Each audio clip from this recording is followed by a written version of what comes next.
Hey, welcome back to Overnight Accountant's course on Realtors and reducing taxes. And we are still discussing expenses on Schedule C. In this section, we're going to be discussing 3 separate lines on Schedule C. And that's going to be office expenses, pensions, and rents. So let's move forward here.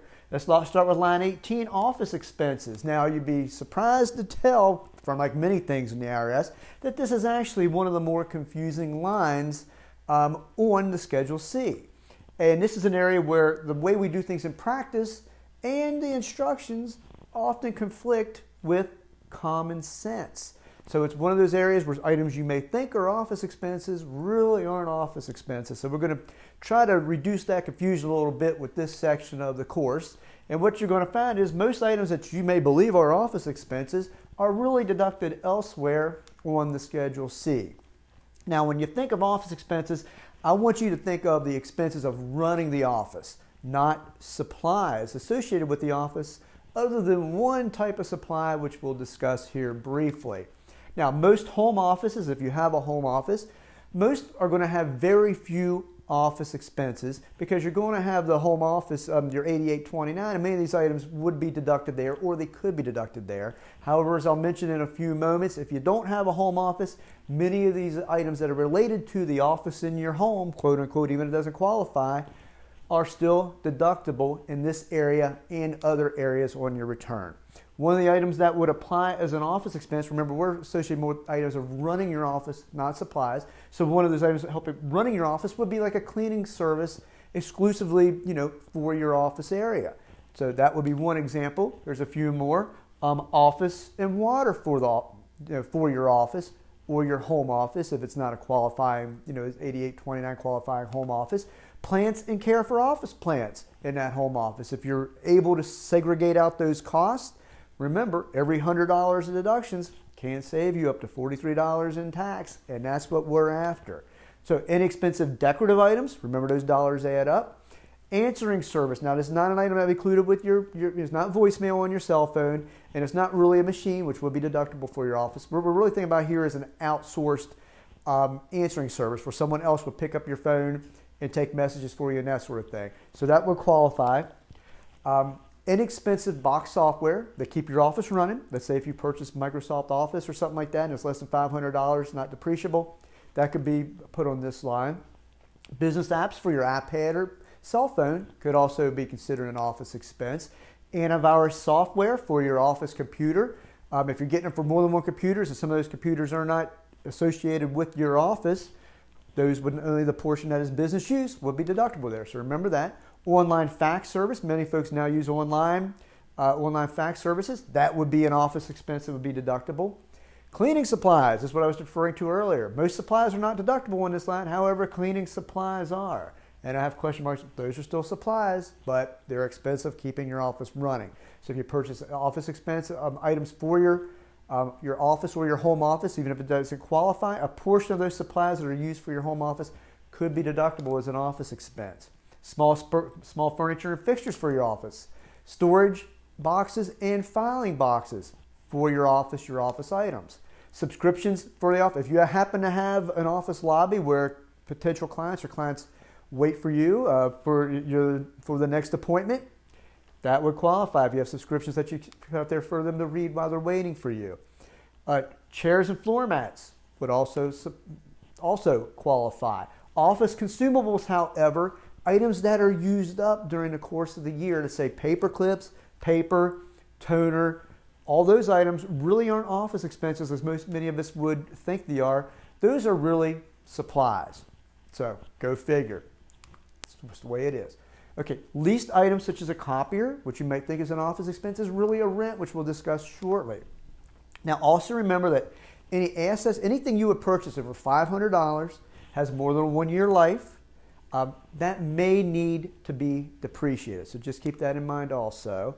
And remember that actual home office expenses are reported on Form 8829 if you have a qualifying home office. Many of these items can be reported as a direct expense on that 8829 or here. However, if you don't have a home office, as I said earlier, many of those items can still be deducted as an office expense on this line. So just keep that in mind also. We also discussed that in more detail when we did discuss Form 8829. You don't actually have to have a qualifying home office for many items related to your business to be deductible. Ordinary necessary business expenses are deductible on your Schedule C.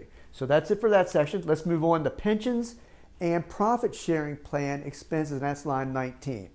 Now, for many of you folks, you're probably not going to have employees as a realtor. Some of you are, and if you are, this would apply to you. And if you are such a great employer that you are actually doing well enough to offer your employees a pension or a profit sharing plan, kudos, and you're still filling a Schedule C.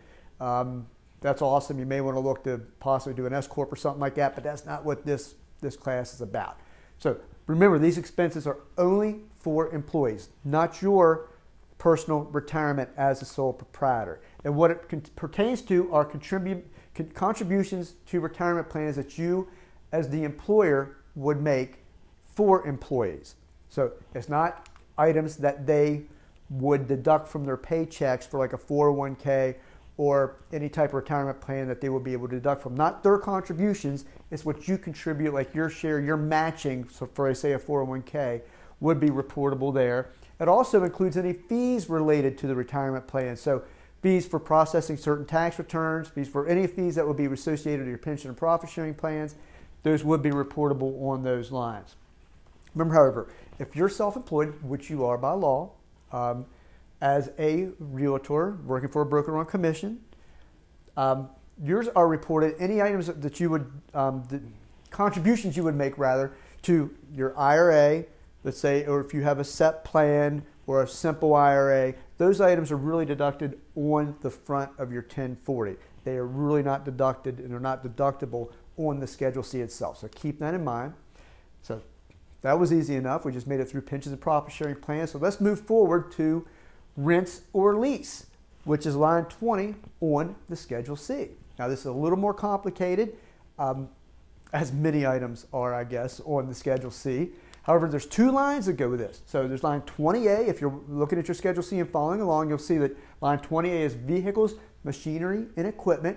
And you'll see in parentheses I have things in parentheses because that's the way I like to view line 20A. It's rents paid for things. Now line 20B, which is called other business property, really we think of that as more space used for your business. So line 20A, to make it a little simple, think of that as stuff, things that you would rent for your business. Line 20B would be terms of space that you would rent for your business. So with that said, let's move forward to line 20A, vehicles, machinery, and equipment.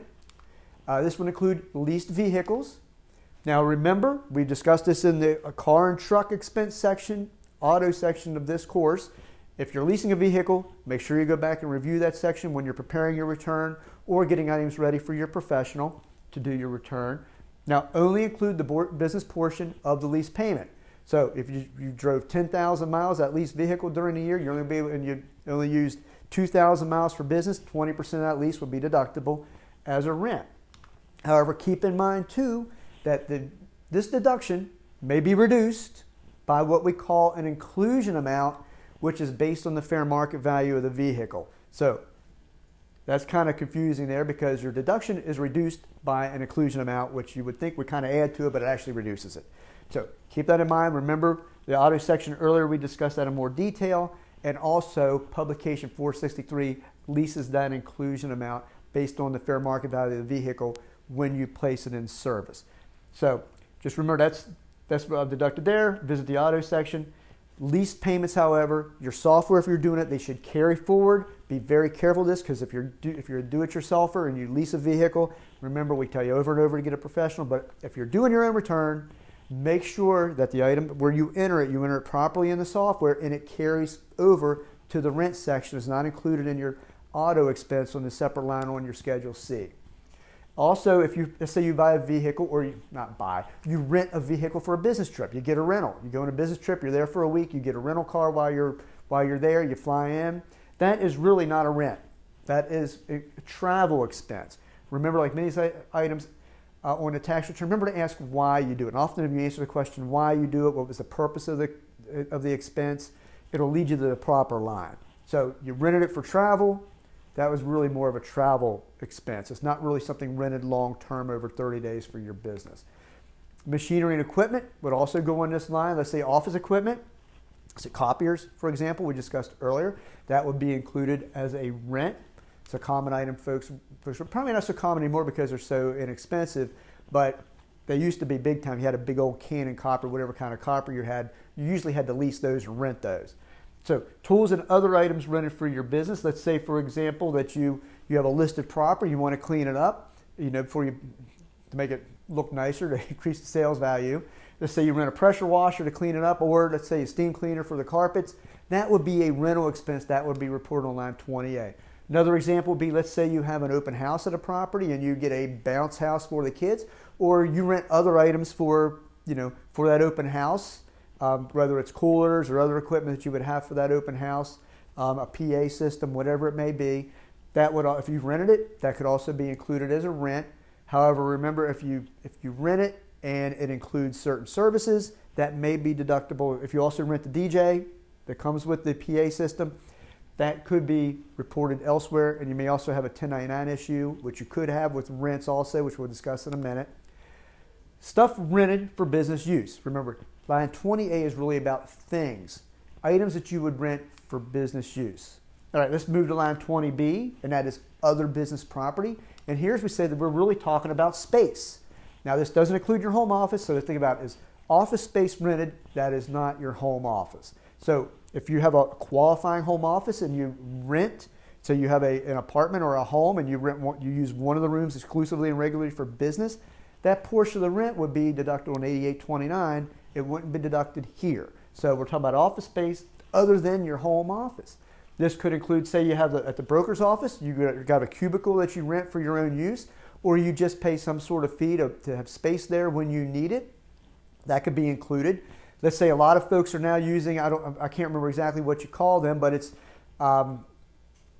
they're like membership clubs or whatever that may be, like an incubator or something like that, where you rent a common area or an office or a conference room that you can use at your convenience when you need it. Conference room, broker space, any of those items would be considered a rent. Business portion of storage space. Let's say you have a storage unit and part of it's used for your personal items. Let's say 80% of it's your personal stuff, but you do use about 20% of that square footage for items related to your business, let's say signage and whatnot. That would be included, 20% of that rents that you pay monthly would be included as other business property because you're renting space on line 20B. Rents for space for business use. Let's repeat it again. Space, not things. 20A things, 20B space. So let's close this out with a few notes on lease and rent payments. You could also include whatever line it is. If you have a lease on something, that would include the cost of canceling the lease. So if there's a certain clause and you want out of the lease, but you got to pay X amount of dollars to get out of the lease, that would be included on whatever line you report the rents on as rents. Now, it could also include property taxes. Let's say a lot of times this happens with vehicles, but also happens a lot of times if you're renting space. A lot of times the landlord will bill you separately for your share of the property taxes on that property. You kind of have an option here to report it under property taxes or also or rents. Oftentimes with a vehicle and a leased vehicle, it will be reported as an auto expense. However, there's a little leeway with where that's reported. So just make you aware of that.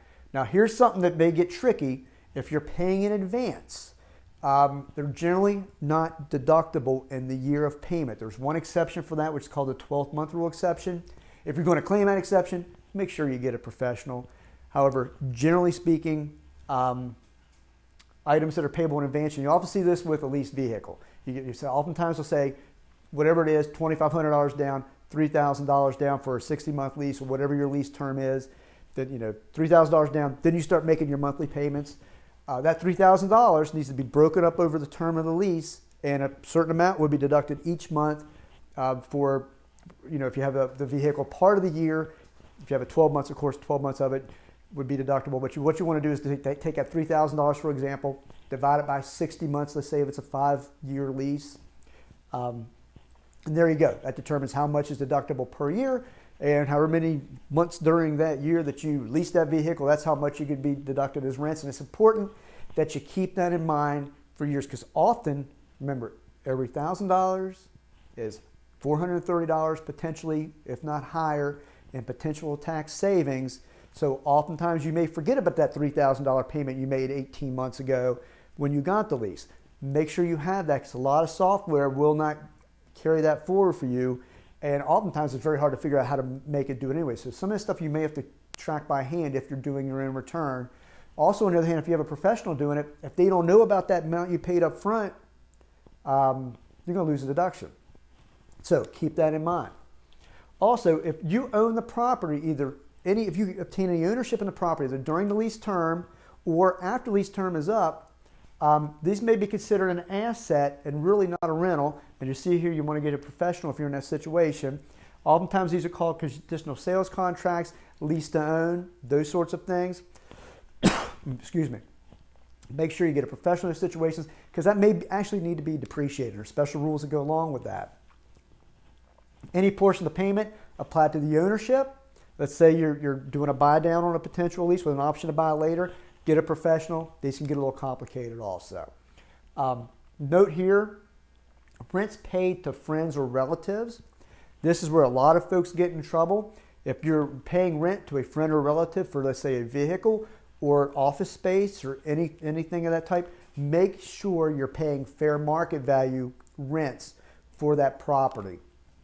Also, make sure you have a written contract. This needs to be treated as what we call an arm's length transaction. It must be real and it must have a business intent. So make sure you have that business intent. Make sure you treat it as a real business transaction at fair market value if you're going to try to claim these deductions.